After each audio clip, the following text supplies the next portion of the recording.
Hi, and welcome to the Jack and Ian Show. We have got a busy episode today because we took some time off. It was spring break last week, and so we did not have an episode. This week, though, there is a ton going on. NFL free agency is happening. Trades are going through. And then, not to mention, the least of which, March Madness, all of you have to fill out your brackets for the office. And then on top of that, baseball starting back up again after a long standoff there of about 2 months, finally back, and then we'll wrap up with a little bit of So You Think You Know About Soccer.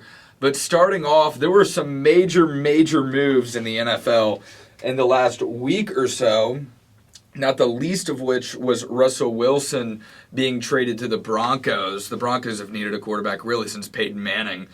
And so, I don't know, that's interesting to me. Seahawks obviously letting go of a guy that has been a key piece of their franchise for so long. What do you make of all that, Ian? Oh, yeah. This is a huge trade for both teams. I mean, for one, you look at the Broncos and you kind of say, this is a team that's had a talented wide receiving core for a couple of seasons, and you just have been trying to find that quarterback as that last piece to the puzzle, right? Pretty much ever since Peyton Manning left, just like you said. And so I think this is a great trade for the Broncos. And then on the flip side, when you look at Seattle, this is a sign of, hey, we're going into rebuild mode. They're at a point where, getting rid of Russell Wilson, there's really no reason to, in my opinion, keep hold onto anyone else. You might as well get everything you can for the guys you have. So it'll be interesting to see what they do with some of the other guys on their team, like your DK Metcalf players and Tyler Lockett. It'll be interesting to see what they do in terms of moves with them.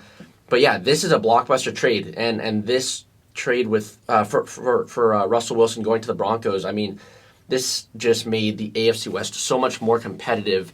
And not to mention the AFC West was already super competitive just between the Chiefs, the Chargers, and the Raiders already. So it's going to make for some fun times in the AFC West, and I think we're going to have some great games there. So, yeah, no, it's certainly a little bit horrifying as now the Seahawks kind of look to start over a little bit. It'll be interesting to see what the future of their franchise is like. They certainly don't have too many pieces to work with. Yeah. Moving forward, they got some guys, but man, I mean, Drew Lock, he's not a guy that they're going to plan on keeping around forever, to say the least. The only highlight I can remember of Drew Lock is that time where he was caught singing "Put on the sideline. He was lip-syncing it perfectly. And that is his most impressive career highlight thus far in the NFL. So that's good for Seattle, but he's not really that good a quarterback. Yeah. So that'll be interesting to see with them if they try and draft a guy this year. Because they didn't make the playoffs, so they'll have a pretty decent pick. Mm-hmm. Or if they try and move forward and try and trade for one next offseason, if they just punt on this whole next year altogether. Who really knows? Nobody really. It'll be interesting, though. Obviously not making the playoffs last year. They probably were not set up in a good spot again this year because they're in a good division as well with Arizona and San Francisco and all those teams that are going to make the playoffs. It gets tough when you're not making the playoffs and you have a guy like Russell Wilson. He's not going to be happy after a while. He's not Damian Lillard. Yeah. He's not willing to sit around forever. Mm-hmm. So it's kind of like, when do you let go? And they let go earlier than I thought they would. Yeah. But who knows? Maybe they know something we don't. Yeah. But overall, this was a blockbuster trade. This pretty much shook up the NFL for a couple of days. Broncos are getting a Hall of Fame quarterback, Hall of Fame caliber quarterback, in my opinion. Russell Wilson is a 9-time Pro Bowler. He won a Super Bowl with the Seahawks. Could have been 2 Super Bowls, depending on what other play that they could have called when they were on the 2-yard line against the Pats. But even last year with Russell Wilson, he only played 14 games. He didn't play the full season. But he had 25 touchdowns, only threw 6 interceptions, and I would say that that's pretty impressive coming out of a quarterback who essentially was running for his life the entire game for each of those 14 games, because Seattle did not have an offensive line. Their running back situation was off and on with Chris Carson having neck injuries or hamstring injuries or ankle injuries. So, I mean, Russell Wilson, it was pretty much just him and Lockett and Metcalf. And so I would say that those numbers are impressive in itself, just based off the fact that their O-line was nowhere to be seen last season. So the Broncos are getting a fantastic quarterback. It'll be interesting to see how they fare, though, in the AFC West, just because it's so competitive. Do I think they'll be able to make the playoffs? I don't know. I don't know if it's this year. They will, I think. I mean, think about it. You got Jerry Jeudy. You got good defense. Von Miller's probably coming back. Yeah. They're good. They're really good. The thing is, I think they're a playoff-worthy team, but when you look at the Chargers now, I guess we can move on to the Chargers. I mean, they've made some big moves over the last week. The most notable name is Khalil Mack. Buffalo legend, Khalil Mack. Yeah. Chargers just signed one heck of a pass rusher. Khalil Mack, obviously, back in his days with the Raiders, was a phenom.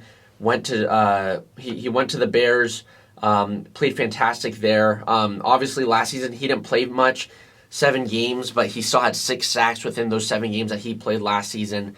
But again, this guy's great. 6-time Pro Bowler, and former Defensive Player of the Year back in 2016. And so Chargers are getting their hands on a great edge rusher, and I don't know how teams are going to stop him and Bosa.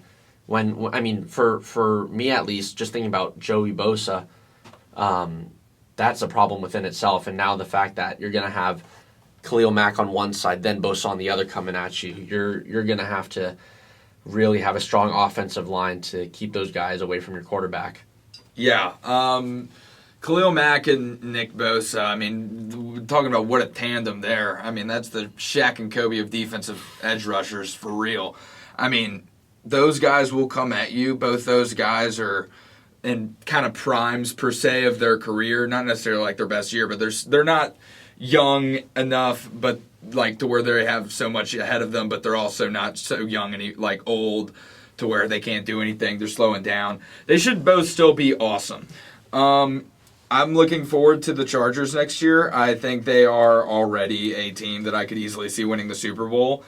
I know they didn't make the playoffs this year, but they barely didn't make the playoffs, and they're only going to get better because, let's face it, Justin Herbert's only going to get better as a quarterback, and now they just got a ton better on defense, especially now with Jackson at defensive back as well. Oh, yeah. I mean, they have they've gotten a lot better really, really quickly by adding just 2 guys. It kind of feels like this is kind of what the Rams did last year in terms of buffing up their offense, but more in terms of the defense of it all. That's pretty impressive. I think that they are a team that I could see really, really doing well, like Super Bowl well next year. Yeah, no, totally. I mean, their defense has been upgraded to the max with Khalil Mack, and obviously J.C. Jackson is going to be joining Derwin James in the Chargers backfield there. But yeah, I mean, this is huge. Obviously, I think J.C. Jackson, I think this this signing of J.C. Jackson will pay off as long as Derwin James stays healthy. I think the last thing that the Chargers want is J.C. Jackson to have to come in and play that replacement role for Derwin James if he gets hurt again, because Derwin James has had issues all throughout his fairly young career, right? And staying healthy. So if you can get a healthy season out of Derwin James and J.C. Jackson comes over, who's super young, had a great season with the Pats last year, and then alongside Mack and Bosa, I mean, you've got 2 top tandems right there. And again, Chargers are bolstering their team just as the Broncos are, and this AFC West division is going to be absolutely insane. And it's going to cause problems for the Raiders, but it's great to see some of these moves happen. It's great to see Khalil Mack come back to the AFC West, and I think it's great to see Russell Wilson go into a new team and seeing what he can do there. So, yeah, no, it'll be interesting to say the least. I'm not going to lie, I guess moving on with Carson Wentz to the Commanders, I remember seeing that notification, and I forgot the Washington name change. So I see the notification pop up. Now, Ian, I don't know if you've seen the commercials for the XFL on TV. The XFL is going to be, or not the XFL. There's some new spring football. They come around every like 2-3 years. There's a new one, and I remember seeing an article about how it is going to function in a large way, kind of like how the G League does for the NFL. And so my initial thought, and they just had their draft.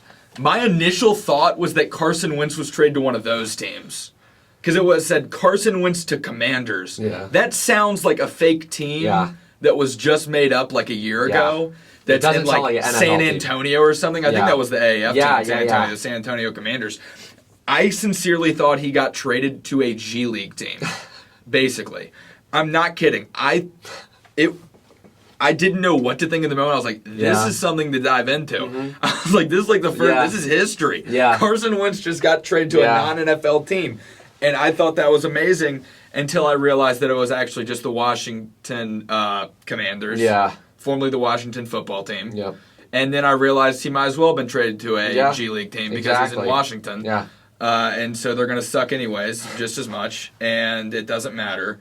And he's perfect for them, if I'm being honest, because he sucks and they sucks, and it's a happy marriage. So, yeah, I don't know. What do you think about that? Yeah, certainly a good move for Indy. No, definitely. Certainly a good move for them. No, it was a great move for the Colts. This is interesting, right? Because I think this very well could be Carson Wentz's last stop in the NFL. Before he is in the G League, basically. Yeah. No, exactly. I mean, I think Carson Wentz is a very similar quarterback to... Oh, don't get me wrong. I'm not trying to compare Carson Wentz and Tyler Heineke, but in the sense of that they can stick in the pocket but also be a bit mobile and run a little bit, this offense suits Carson Wentz. When he was with the Colts, it was a very different offense for him. I mean, I wouldn't call Carson Wentz a pocket quarterback, especially after the Colts just came off of Phillip Rivers. Right. So that was a big change. But I think this is a good fit for Carson Wentz. But to me, Carson Wentz has this season to prove why he should be in the NFL. And if he doesn't, then he's gone. I think he can do well. It's just Carson Wentz is Carson Wentz. He is inaccurate. He sometimes makes some pretty rash decisions. And can you imagine how good the Colts would have been if he won their quarterback last year? Yeah. Oh my gosh. Exactly. It would have been so much better. Man, it is time, like you said, kind of time for him to prove something here. Yeah. If he feels like sticking around. I mean, this is a guy that at one point or another was in conversation for being MVP of the NFL. Yeah. Which is kind of ridiculous to think about now. Yeah. And then the Colts, didn't they get 2 third-rounders out of this? I think so, yeah. Which is unbelievable return. Yeah. Third-rounders to me, because I follow the NBA probably more than I do the NFL, so I think in terms of like first-round draft pick is really what you want, like seconds and then like anything, like those are really the only two. So like third, fourth, like who needs that? So like, but in reality, I mean, you can get some really quality players in the third round. Yep. So that's why I really liked it, just in terms of a return standpoint for Indianapolis, getting the guy that's pretty washed, even though he's, I think, 22 probably, it feels like. Yeah. I'm exaggerating a little bit. He's probably more like, I'm going to say 26. 29. What? When was his first year in the NFL? Same year as Jared Goff, so that was 2017. 2017? Let's see. Oh, 2016. Okay, that makes sense. Yeah, 2016, yeah. So he's been in the league for 6 years. Yeah. So he came in when he was 23, so he was a little bit older. Yeah, he was. Okay, okay, so he's actually very well into his career. Mm-hmm. He's not a guy that's really going to develop. I mean, this is pretty much what you're going to get. Yeah.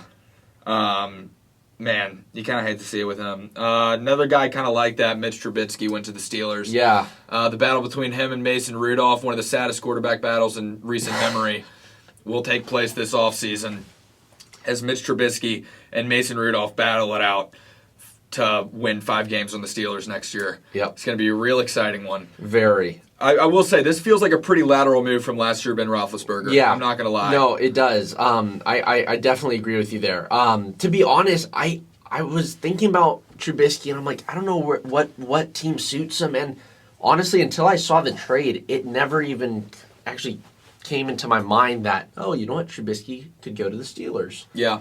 I mean... They need a quarterback. Yeah, they need a quarterback. Mason Rudolph can't do it. I don't trust him with anything. Mason Rudolph is not good. They need a quarterback. It didn't really occur to me, to be completely honest, that Ben Roethlisberger retired. I feel like he should have retired a long time ago, so now that he actually announced it, I'm not even really surprised. And so I always felt like that Steelers quarterback job was already taken up. But, I mean, this fits, right? Trubisky is going to be that same type of pocket quarterback. And also, I mean, I'm happy for Trubisky. I think he was kind of hard done by the Bears and Matt Nagy.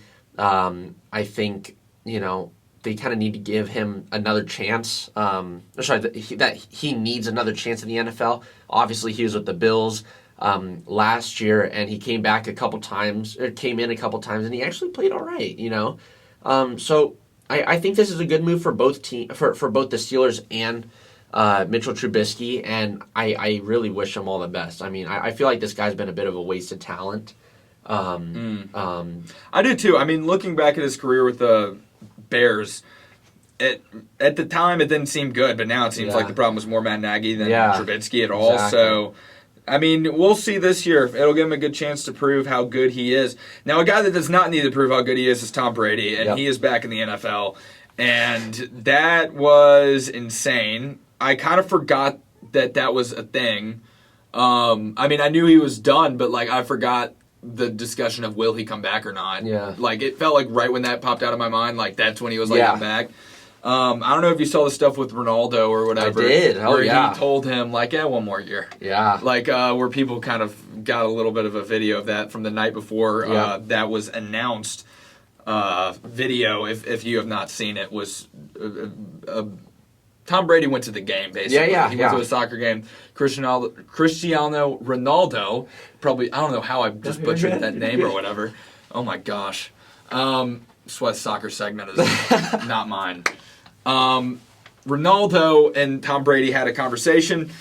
It was videoed. Tom Brady can roughly be heard saying, one more year. Ronaldo's like, oh, you're retired, right? And he's like, maybe. Yeah. And you saw that look on his face. Yeah. And then the next year, he was back, or the next day he was back. Yeah. So that kind of was very surprising. It makes the Buccaneers a threat again when they were not. Yep. Pitts was probably going to be their quarterback, which I like Kyle Pitts. He was great at Florida. Mm-hmm. He had years under Tom Brady. I'm sure he learned some stuff, but I mean, Tom Brady's pretty irreplaceable, so they'll be good again. Yeah. Did you see this coming at all, or was that surprising to you as well? I mean... Also the fact that he went back to Tampa and didn't go to a new team. That was the main thing. I think that's what surprised me the most. I thought, okay, if Brady comes back, I don't think he's going to go back to Tampa. I thought maybe something with Niners, go back to the Bay Area where he's from, something like that.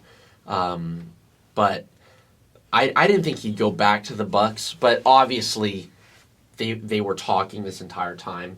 I mean... It's not like Tom Brady woke up one day and said, you know what, I'm going to go back.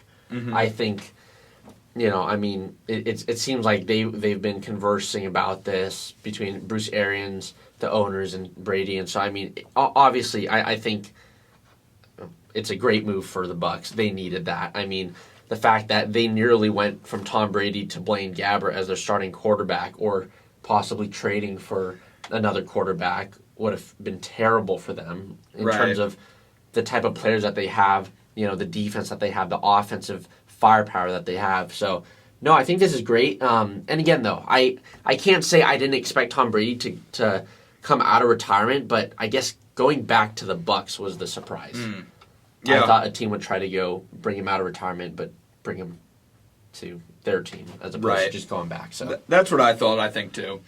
Anyway, now we are in the most exciting part of the basketball season, for college basketball, that is.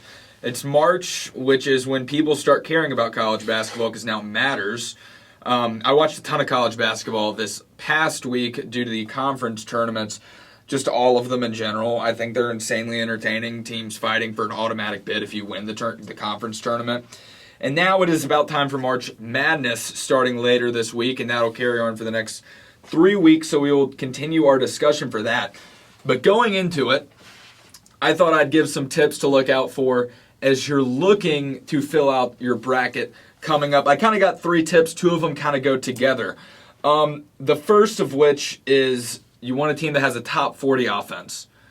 And Kim Pom, all champions since 1997, have had 2 things. My first key and the second key. The first key is a top 40 offense. Now, the offense matters less than defense does. Top 40 is pretty broad. That means you're solid. You don't have to be elite. Offensively, you got to get buckets. I believe in teams that can shoot the 3 well and space you out when it comes to March Madness, because once you see it all the time with teams that can just barrage you with 3s. This is why a lot of people like teams like South Dakota State, because they are a 45% three-point shooting team. They've played no one all year. They're a 13 seed, but they're the best three-point shooting team in the country. And so any game they play, they will have a chance because they can shoot the lights out. And so when you have teams like that are that efficient, it's hard to pick against them. So look for teams that I think particularly shoot really well, have a good, solid offense in general. Again, a top 40 offense. And that is the first key. The second is a top 25 defense. I think defense matters far more, being able to shut down another team's best player. I think that is what is most important in terms of winning games. You need to have a top 25 offense. Again, all champions of this tournament and March Madness since 1997 have had a top 40 offense and a top 25 defense during the season, which makes sense. Yeah. So you want a team that's well balanced. There are plenty of teams out there like Purdue that are like a top 3 offense but are a mediocre defense. Sure. They don't have that top 25 defense. Yeah. They might be like 50 or so. And so they're tempting to go with because they got guys like Jaden Ivey that you love that are fun, but they don't have the defense to back it up. Certainly they'll win games, but they're probably not going to be a champion. Yeah. And so that is something else to keep in mind. Now, there are teams that do meet this criteria for this year. Top 40 offense, top 25 defense. I would have these teams going far with a few exceptions, and I'll say those. Arizona, number 1. Auburn, number 2. Duke, Baylor, Gonzaga, Houston, Kentucky, Michigan State, Villanova, Texas, UCLA, UConn, and USC.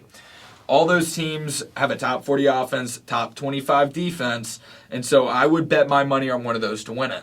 It's a pretty tried and true thing, 1997. That's 25 years of saying one of these teams will win it. That said, it is interesting to me. One seed did not meet the list, and that is Kansas. Mm-hmm.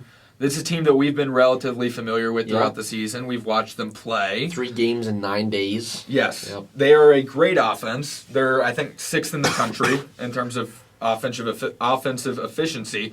Defense, though, they're 29th. They barely missed the 25 mark, which close only counts in horseshoes and hand grenades, so they're not on this list. Now, they're still a good team who probably will make a decent run, but I don't think they're going to be a champion because I'm sticking to the list. Yeah. Besides that, Texas team that is on this list, they're a great defensive team, but they barely make it on this top 40 offense. Yeah. Barely. And on top of that, they're playing Virginia Tech. Oh, okay. Who won the ACC tournament, who otherwise would not have made it. They have been the hot hand recently. Okay. And there's one thing that I love in March Madness, and it is the hot hand. They normally do extraordinarily well. I think about the Auburn team that made a Final Four run in 2019. It was because they won their conference championship and won their last 12 games of the season or something, and they were mediocre before then, but they went on this massive run at the end of the year and ended up making it to the Final Four. So that's something else to look for. Now, besides that, looking at these teams, a lot of them are good. A lot of them are teams people will have going far, which gives me my third criteria point, which is a star player that you can go to when it matters. Now, I think this matters almost more than these other 2 things do, and this is why I think defense is so important, is because guard, particularly if you have a guard you can go to, because they have the ball in their hands. If you have a guy like that, like Kemba Walker was for UConn when they won a national title, or like when Carson Edwards was for Purdue when they made an amazing Elite 8 run when he had back-to-back 40-point games. You have a guy like that on your team, and they will carry you far. Bottom line, you have an elite guard, and you will go far. And so that is something that I look for, and it's something a lot of teams have. So you kind of got to figure out who is good and who will be the elite Kemba Walker that can really carry a team far in this tournament to an Elite Eight or a Final Four. And that is something to watch out for as well. That said, there are a couple matchups early on, I think, to look forward to. The first of which, I would say, we got to talk about TCU Seton Hall, because we obviously have particular interest in that game. Yeah. From what I've seen, it's a toss-up. I think Seton Hall has a little bit of an edge. Yeah. They have the best player in the game. They have a guard who's really good. Seton Hall's a team would be a lot better this year, but their best player got hurt, I think, in January, and he hadn't played since. So they're a team that has had to adjust due to injuries this year. But besides that, they seem pretty even. Both teams have a big man that they go to. They kind of have their Eddie Lampkin type of guy. He's taller than Eddie. He's 7'3". But honestly, it's a pretty much a coin flip game. Yeah. Which leads me to say, I don't think it matters who wins, because the winner will play Arizona.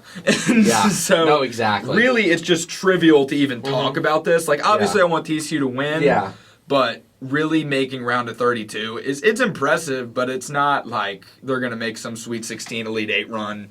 I mean, I hope they beat Arizona. They're not, but it'd be it's March Madness. You never know. Yeah. You never know. Other games that are fun, the South Dakota State Providence game. I mentioned South Dakota earlier as being a team that's really good. LSU, Iowa State. Iowa State's a team we've seen a lot of. TCU's actually played both Iowa State and LSU. Yeah. We've gotten to watch both of those teams, although LSU, their coach just got fired. Basically, he was cheating, and he was paying players. Shocker. Pretty much. And so Will Wade's gone. And so it'll be interesting to see if this is a rallying thing for them or this is a rollover and die type of thing. Iowa State has been so ice cold recently in terms of scoring. That will be one that is in the mud. So it won't be fun to watch. It'll just be interesting to see how LSU responds, really. And then Murray State, San Francisco will be interesting. Murray State's a team that's really fun. They got a lot of veterans on that team, and then San Francisco's been good. They're another team that can fill it up, can score a lot. It will be interesting, to say the least. Now, it'll be fun to go back a week from now and then look at a bunch of these games and say, I was wrong. I filled out my bracket. I think I'm pretty much set in stone on a lot of these. Yeah. I hope I'm wrong on TCU about Arizona, all that type of stuff.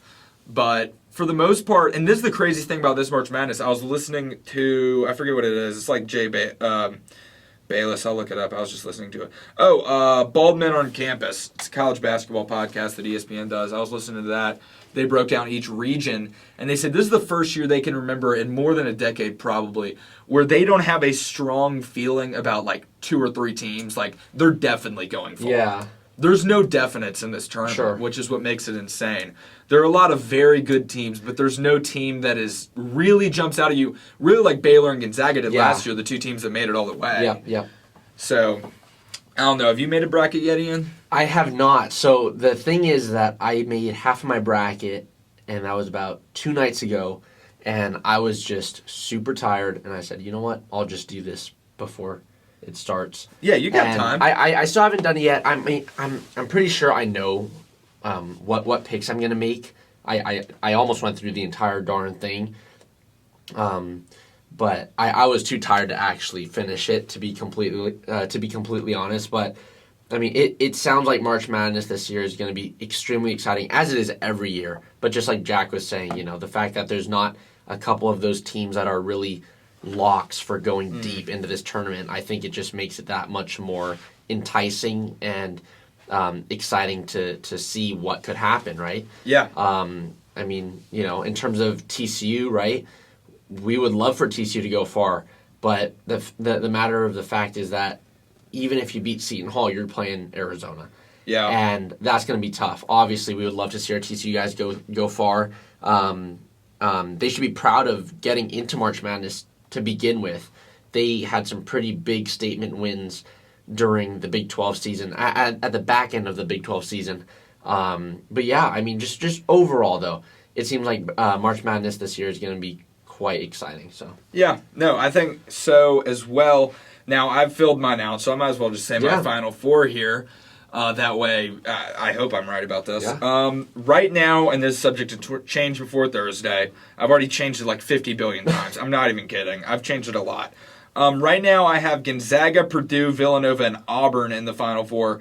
I have Gonzaga and Auburn in the championship game. I think I have Auburn winning. I might be a homer there, but I feel like they got the kick in the pants that they need losing to Texas A&M in the SEC tournament. They're a lot better team than they showed in that.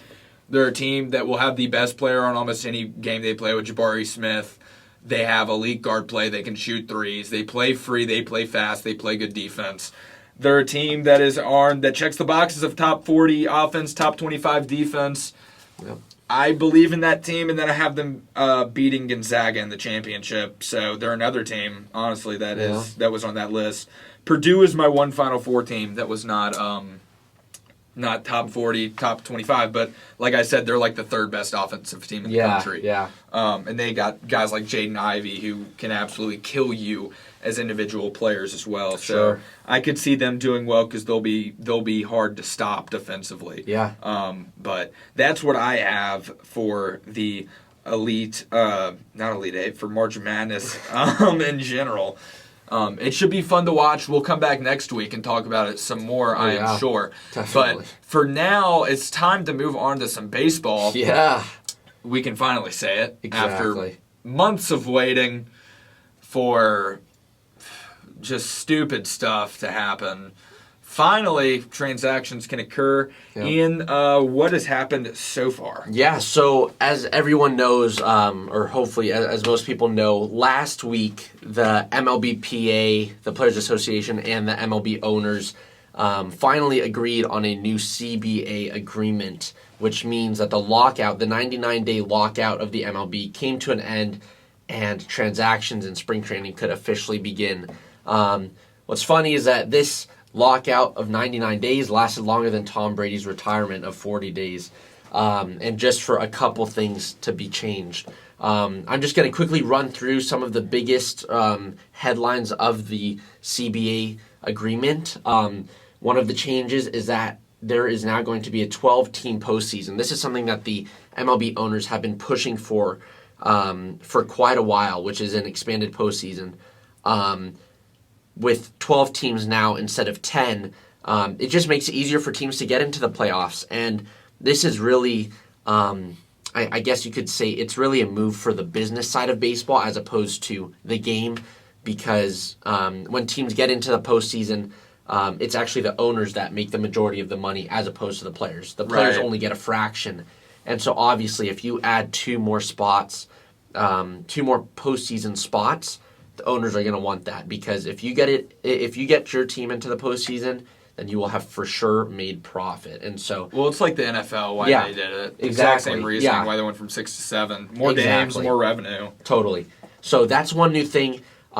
There's a new part of the CBA where the players and the owners announced that there needs to be a 45-day window before the MLB can actually make official rule changes. So these are things like a pitch clock, a ban on shifts, defensive shifts, and also having larger bases, which are all going to come in 2023.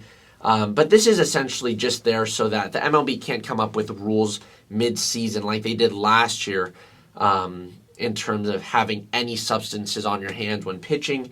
And basically it's saying that there needs to be a 45-day window between when the MLB says that they're going to implement it and when it is implemented, because as every baseball fan knows, last season when there was that issue with Trevor Bauer and not Trevor Bauer, but there were a couple guys that had issues with foreign substances on their hands, and the MLB said you can't have any sort of substance at all.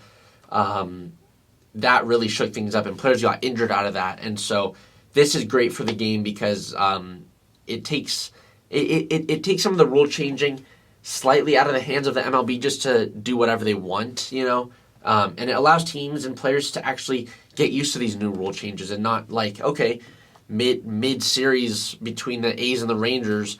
All right, guys, we can't have any substances on our hands. We can't use sunscreen and sweat to create a bit of a stickiness to have a higher spin rate on the ball. Things like that. Holy cow.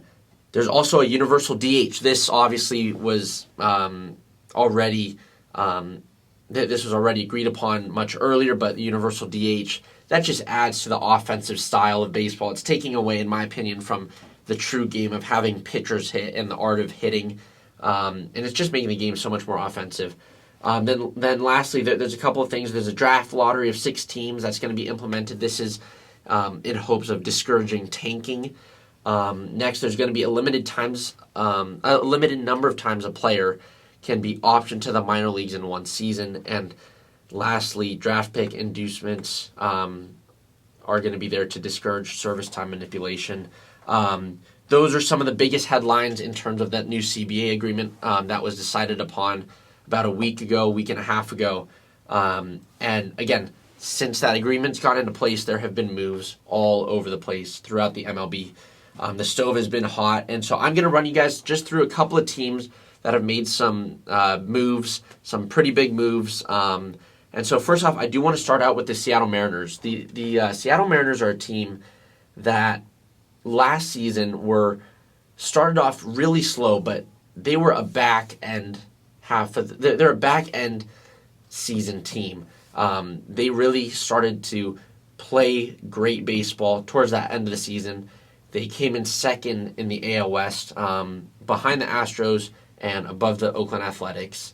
And the Seattle Mariners are a team that are really on the up. And recently, I think this was just yesterday or last night, Monday night, but they just acquired 2 All-Stars from the Cincinnati Reds, outfielder Jesse Winkler and third baseman or infielder Eugenio Suarez. This was a great move for Seattle. They gave up prospects pretty much. They gave up a right-handed pitcher in Justin Dunn, Jake Fraley, Brandon Williamson, and they're going to name another player later. But this is a great move for the Mariners. The Mariners are an exciting team to watch. Their team is changing quite a bit. It has changed over the last 2 seasons in a pretty big way. And so they're a very exciting team to watch.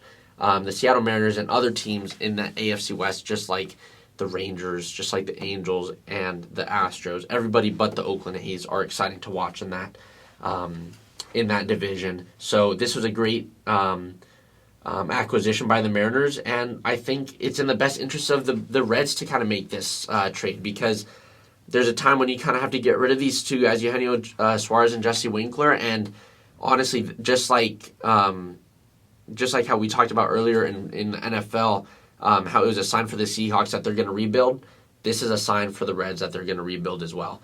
They're tearing it down completely and building from the ground up. So that was a big transaction that I wanted to talk about. Another transaction that I wanted to talk about is in regards to the New York Yankees and the Minnesota Twins. This was a transaction that I don't think many people expected, to be quite honest with you. Basically, New York received Isaiah Kiner-Falefa, infielder from Minnesota, who actually the day before was traded to Minnesota by the Texas Rangers. So he thought he was going to be with the Rangers, then he thought he was going to be with the Twins, and now he's going to actually find his home in New York. But New York got Isaiah Kiner-Falefa, they got Josh Donaldson, and then they got a young catcher as well.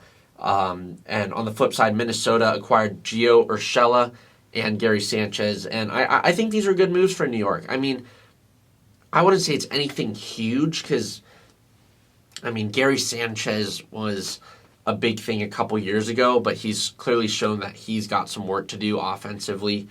But I think this is a good move. You're getting a solid third baseman in Josh Donaldson and Isaiah Kiner-Falefa.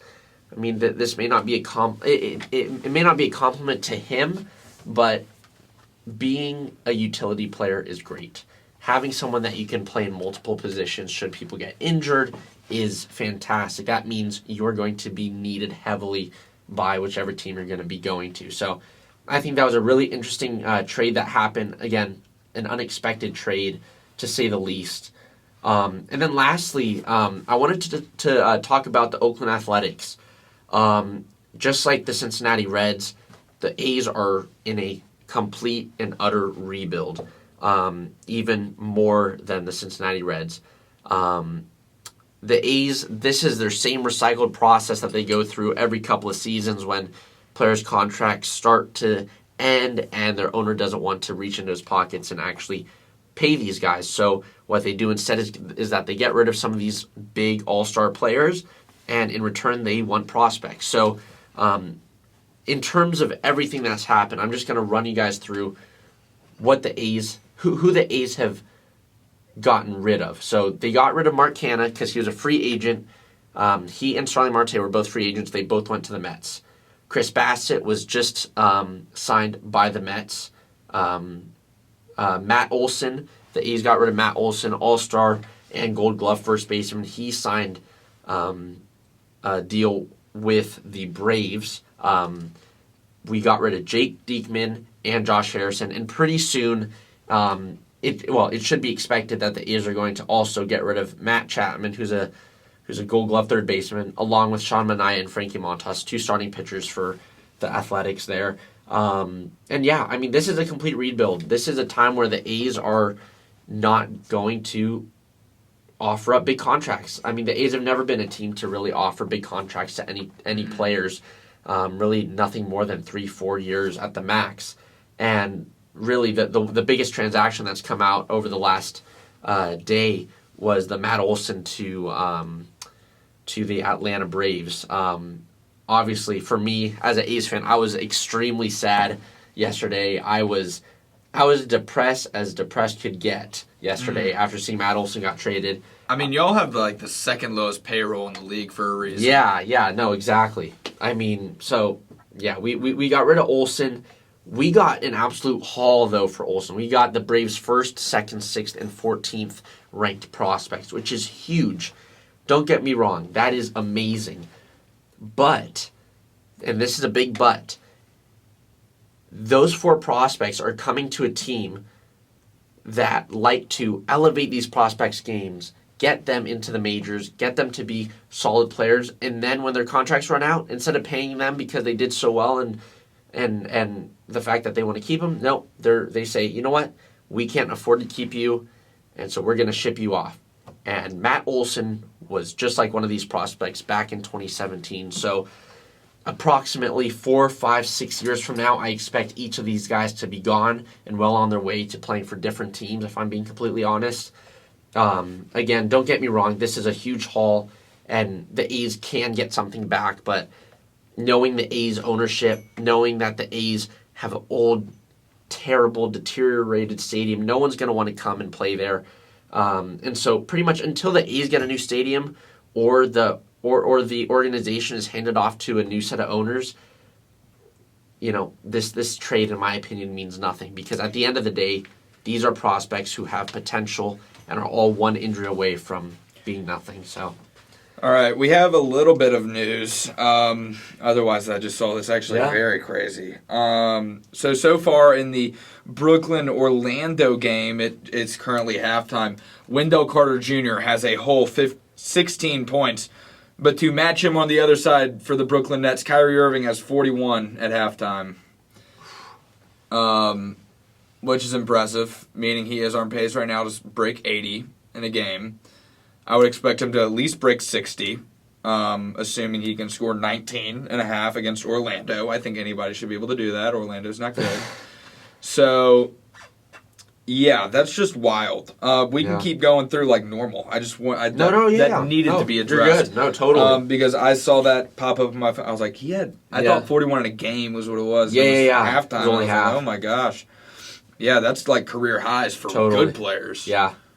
No. Then he did it in 24 minutes. Yeah. I won. How many minutes has he played in the game? That's the whole half. Let me see how many minutes he's played in the game. He's played 23. So he basically played the whole half then. Yeah, that's wild. Yeah. Anyway, we on the soccer? Or are we still on baseball? No. That was the last of it. Just the fact that the A's and the Atlanta Braves just made time that trade. injection. Well, all right. All right. In that case, moving on now Yep. to So You Think You Know About Soccer. It's been a minute since we've done Yeah. this segment. I'm sure there's been some stuff that has happened. We mentioned the Ronaldo stuff a little bit earlier. He had a hat trick in that game too, by the way. He did. But anyway, what's been happening in the world of soccer? It's been too long. I need to catch up. Yeah, no. So there's been some pretty big issues going on in soccer. Some pretty big headlines. First of which regards Chelsea and their owner Roman Abramovich. Roman Abramovich has been Chelsea's owner for quite a while. I think he's been their owner for the last at least 10 years. And Roman Abramovich is Russian.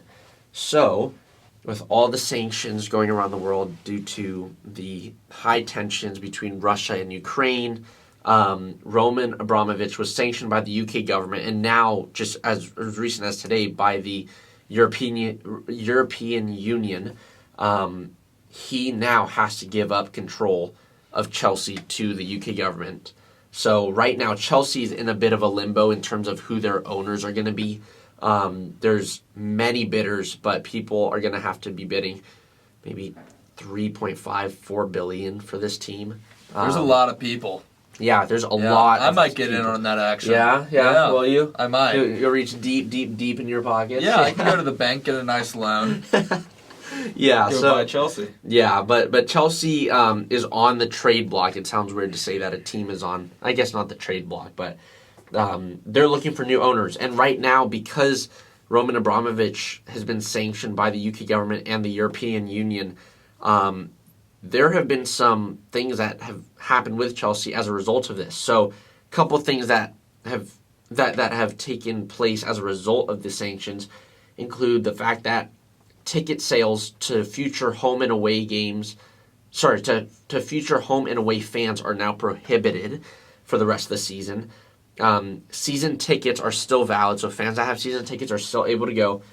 No merchandise sales are allowed. No transfers, like trades, are not allowed, and no contract renewals are allowed, which means you can't re-sign players either. So this is huge because right now Roman Abramovich has a ton of money in Chelsea and a ton of potential money in Chelsea that is currently frozen because of the sanctions.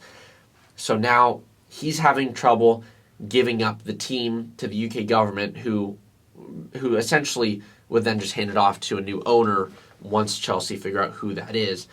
But right now, Chelsea has found themselves in quite the pickle. In terms of no contract renewals, this is pretty big because Chelsea have 3 center backs who are looking like they're going to leave. Antonio Rudiger looks like he's going to leave. He could go into La Liga. He might go to Real Madrid, Barcelona. Maybe, I don't know where else he could go, but maybe, I think La Liga fits him the best. Cesar Azpilicueta, another center back for Chelsea, could leave as well. And then Andreas Christensen, a third center back for Chelsea, could leave. So these are just a couple of the players that are among many others whose contracts are non-renewable while Roman Abramovich owns Chelsea.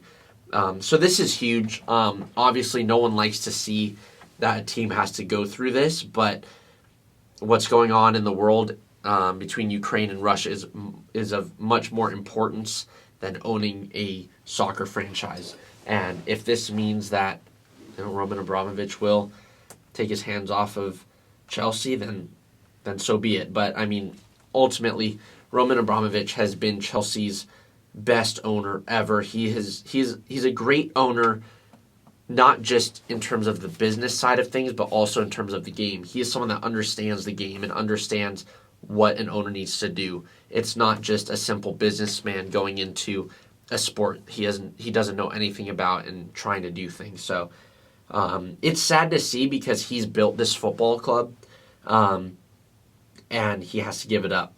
Other news in soccer, the Champions League has been going on over the last 2 weeks.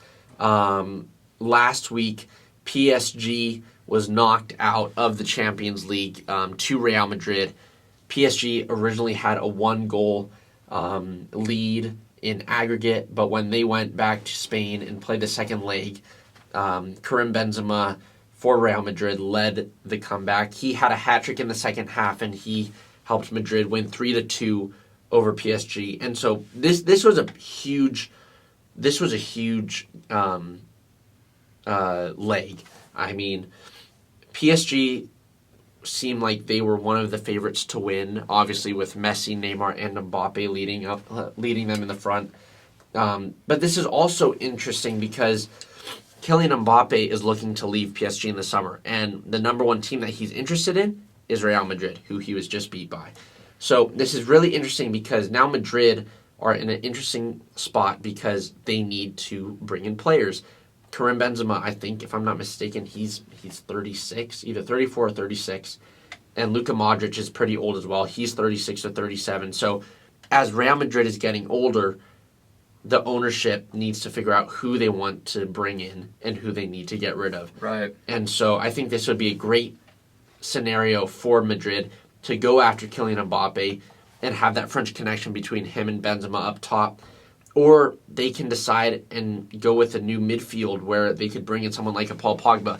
I'm a big Mbappe guy. Go after him. Yeah. No, I think the Mbappe move is much better. Pogba, I think all Pogba does is he brings issues to your team. He's a great player, great potential, but he's too focused off the field than he is on the field. So, again, it should be extremely interesting to see what Real Madrid and PSG do in this summer transfer window. But that's all that there is to say with that. Today, big news between Manchester United and Atletico Madrid in the Champions League. They were tied 1-1 on aggregate going into the second leg, which was played in Manchester. And many people were expecting Ronaldo to be on top of his game and to have, again, one of his trademark games against Atletico Madrid. But Manchester United just couldn't get it done. They gave up a goal to, I think, Renan Lodi towards the end of the first half, or around the 40th or 41st minute. It was a really nice cross from Antoine Griezmann into Renan Lodi. But yeah, Man U couldn't get the job done, and I think this is a sign of the times. I mean, Manchester United have been on the downfall for quite a while, ever since 2013 when we lost Sir Alex Ferguson as a manager. Man U's been searching for a new guy, and I think a lot of people, including myself, I said on the podcast a couple months ago, but I thought Ralf Rangnick was going to be the answer for us, but he clearly isn't. Obviously, he's going to stay around with Man U, but he's not going to be our head coach. I don't think he should be our head coach moving forward, but he's going to stay on the board.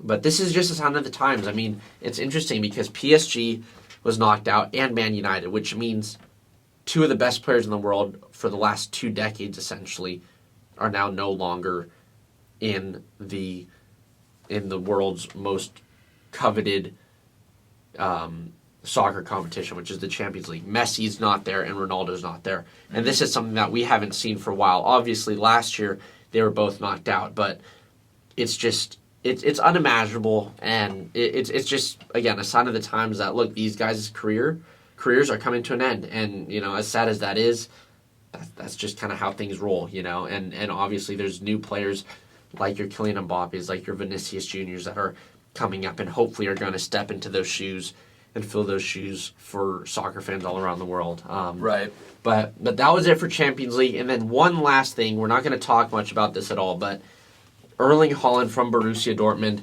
has tentatively agreed on a deal that would send him to Manchester City this summer. And so this could be a huge transfer for Manchester City. This has been the position that Man City have needed to upgrade in for the last, in my opinion, 3 seasons. And if they bring Erling Haaland in, I think Manchester City could win many, many, many more Premier League titles and possibly even win the Champions League next season. So this is huge because Erling Haaland, I would say, is right up there. He's tied with Kylian Mbappe for the next top striker in the world. So there's a lot of things going on in soccer, a lot of movement in the world of sports. Just like, football, there's been transactions. Baseball, there's been transactions. And so has there been transactions in soccer as well. So I think that's it, though, Jack. Yeah, that's all we got for today. Today was, I had to be honest, it was a heavy day. There's a lot of stuff to talk about. Again, a lot of transactions. That's probably the 20th time I've said that word today. But that's going to be it for us today. Thank you guys so much for coming and joining us for tonight's episode. We really appreciate your guys' support. make sure to click down below and subscribe and follow us on Instagram at The Jack and Ian Show for more updates and content. Until next time, that's going to be it. Thank you all. See you guys later.